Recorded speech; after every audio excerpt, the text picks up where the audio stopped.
Grace and peace. My name is Paul Dezay. I am pastor at Sandy Hook United Methodist Church. It is time for our Wednesday devotion and update. I hope you are all doing well today. It's going to be upwards of 60 degrees on this Wednesday in February here in Columbus, Indiana. Pretty excited about that. Hey, this afternoon, I'm going to be at the library for a little bit. They're doing a read-in outside the library. If you'd like to join me outside, bring a chair and a book. And it's just to celebrate the love of reading and to celebrate our library. I know there's a lot of legislation going on about talking about our library and what books could be in there. And so anyway, I invite you to join me this afternoon for that. Let's talk about a devotion today. And I'd like to read a verse from our Monday's lectionary reading. It is Luke chapter 6, verse 37. It says, "Don't judge and you won't be judged. Don't condemn and you won't be condemned. Forgive and you'll be forgiven." Don't judge and you won't be judged. Don't condemn and you won't be condemned. Forgive and you'll be forgiven. This is from the Sermon on the Plain from Luke. And it's similar to the Sermon on the Mount in Matthew's Gospel. Similar teaching, but a little bit different. So today we're going to want to talk about this idea of judging. In Greek, there are two words. In Greek, there are two meanings to the word for judge. First is discernment. I think this cup of coffee is better than that cup of coffee.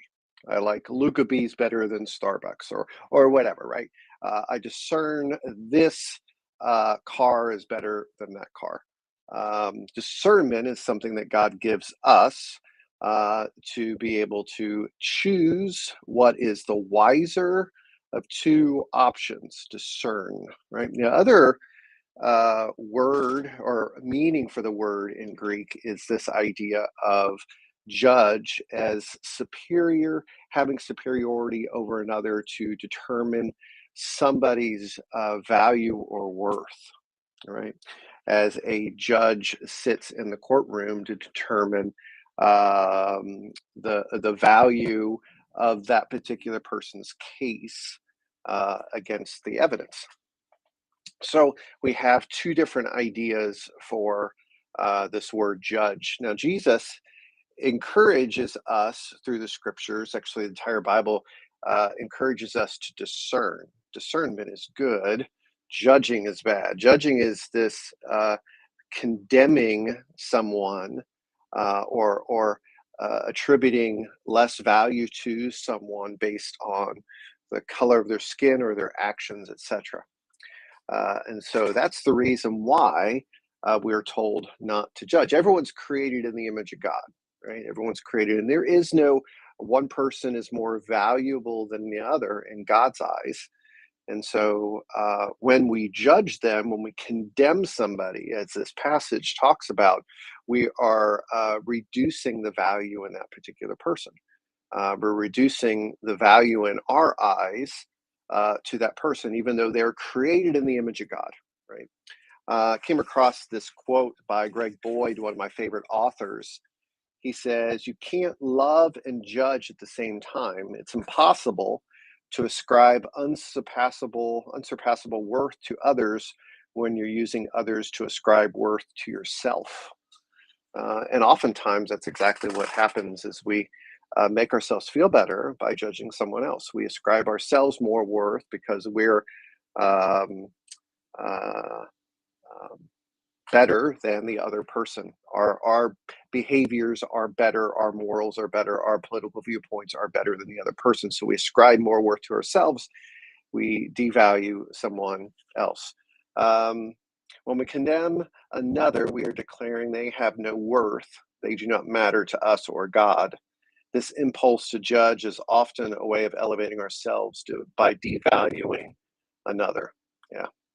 So those are some thoughts on this particular passage, this verse, Luke chapter 6, verse 37. Don't judge and you won't be judged. Don't condemn and you won't be condemned. Forgive, and you'll be forgiven. So it's this idea of valuing another person. All right, let's see. What do we got here for announcements, updates? Let me open up my document here. And okay, here we go. Sunday school, small groups, and nursery will resume this Sunday here at Sandy Hook, as well as choir and meetings and things like that will start back this Sunday. That's good news. COVID numbers are in decline. Want to remind you that Lent is right around the corner. It begins on Wednesday, Ash Wednesday, March the 2nd. We'll have an Ash Wednesday service at 7 o'clock here at the church. And we'll kick off our Lenten sermon series, The Red Balloon. I'm super excited about that, which is all about the 7 churches in the book of Revelation. And also, you'll hear more about this as we get closer and we begin Lent. Lent is a 40-day season of prayer and fasting and serving. And I'm going to call the church to really be active in that prayer and fasting and serving during Lent as we look to the future together as a church. Let's see what else. We have some upcoming events. The teens are going tubing this coming Sunday after second service. So, hey, all teens, show up and bring some moolah. Information will be in the newsletter. And then the UMW Women's Ministry will meet again. And their next meeting is Tuesday, March 1st at 11 a.m. here at Sandy Hook in the room by the kitchen. Refreshments will not be served, but ladies can bring a brown bag lunch or snack if so desired. The program will be presented by Mary Dawn Wilson, and the turning point donation is diapers. Questions, please see Helen.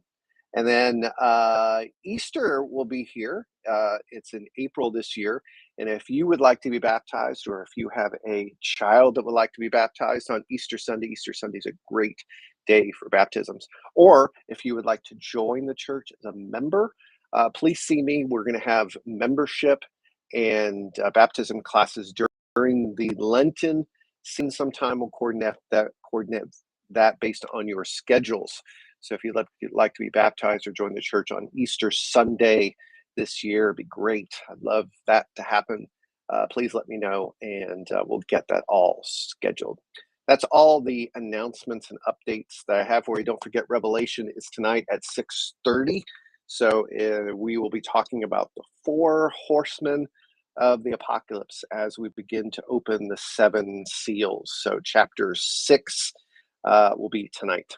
Hope you're all well. Hope you have a great Wednesday. Grace and peace to you all. Take care.